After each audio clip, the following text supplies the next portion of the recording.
15 table tennis champion सुहाना सैनी से आइए दिखाते हैं हमारे प्रोग्राम में आने के बाद कैसा रहा इनका तजुर्बा।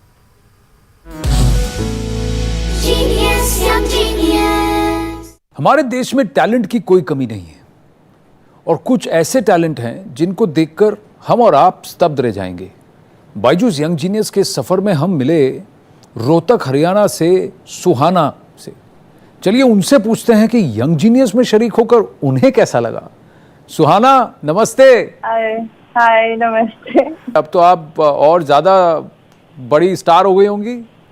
हाँ काइंड ऑफ कह सकते हैं, मतलब मैं इतनी फेमस हो गई not because of table tennis but when I told my friends about the show and family members, तो उन्होंने अपने फ्रेंड्स को बताया और मेरे फ्रेंड्स ने उनके फ्रेंड्स को बताया, तो अभी मतलब थोड़ा ज्यादा फेमस हो गई। अगर मैं आपसे पूछूं कि आपके लिए पर्सनली मोस्ट फेवरेट मोमेंट क्या था तो आप मुझे क्या बताएंगे? Yeah, when I talked to PV Sindhu, that was the best. मतलब उन्होंने जो मुझे सिखाया, I will remember it and I'll try to work more harder.